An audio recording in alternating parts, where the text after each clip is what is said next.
You know, when we see someone experiencing homelessness, what do we really see? A person with a problem? Or a place with a problem? That's the powerful question at the heart of Gregg Colburn and Clayton Aldern's book.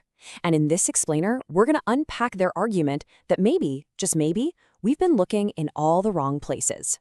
Think about it. Pretty much the entire public conversation around homelessness is centered on individuals. But what if we just flip that script?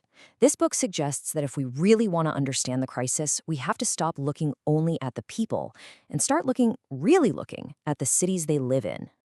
So first, let's just quickly touch on the familiar story, the one we all know.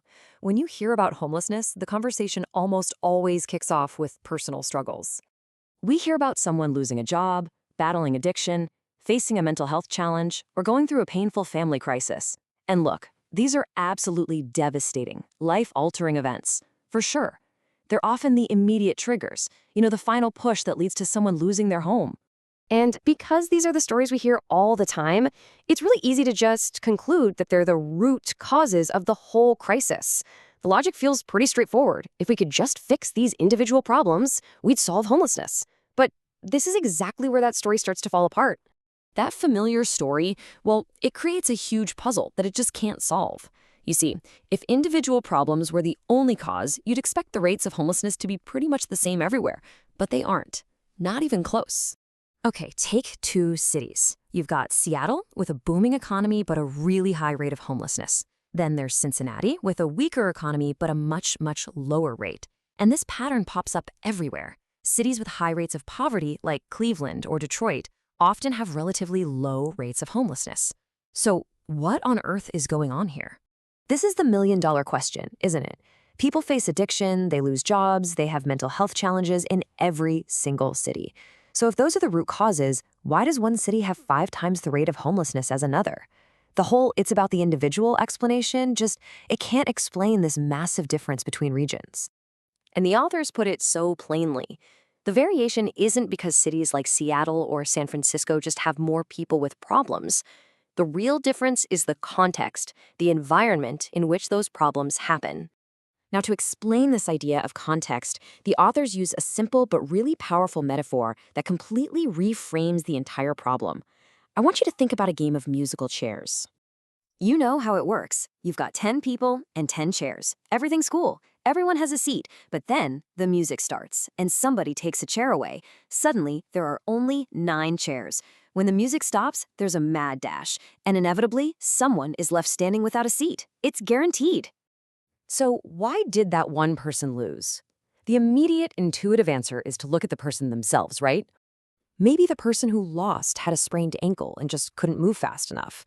That's the precipitating cause. It tells us who lost.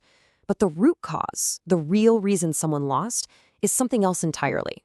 It's simply that there weren't enough chairs. The game was designed for someone to fail. All right, now let's apply this metaphor directly to our housing market. Because in this view, our cities are playing a very high-stakes game of musical chairs every single day. In this real-world game, things like a job loss, a big medical bill, or a mental health crisis, that's the sprained ankle. It's what makes a person more vulnerable, less able to compete when that music stops. But the fundamental reason someone ends up homeless isn't the sprained ankle. It's the fact that in certain cities, there's a structural shortage of chairs. And by chairs, I mean affordable housing. So what does a shortage of these housing chairs actually look like? Well, it looks like rents that are just through the roof. It looks like vacancy rates that are so low it's almost impossible to find a place. When you have way more people looking for affordable homes than there are homes available, the market turns into a brutal competition. And here's the crucial point. In a tight, expensive housing market, it's a mathematical certainty that people will be pushed out. Yes, the person with the sprained ankle, the one with the least money, the most vulnerability, is the most likely to lose. But the market itself guaranteed that someone would. This way of looking at it shows us that the real crisis isn't just about a lack of housing. It's a crisis in how we even perceive the problem to begin with. This quote from the book just sums it all up perfectly. Personal issues can explain which person becomes homeless in a city, but the city's housing market explains why that city has so many people without homes in the first place. Our mistake has been to focus all of our attention and our energy on the people with the sprained ankles. We offer them support, which is absolutely vital, but we completely ignore the fact that the game itself is rigged. As long as there's a shortage of chairs, people are going to keep losing. So, we want to leave you with this question to think about. If homelessness is, at its core, a housing problem, how does that change the kind of solutions we should be chasing? It suggests that while we absolutely must help the players who get hurt, maybe our real focus needs to be on adding more chairs to the game.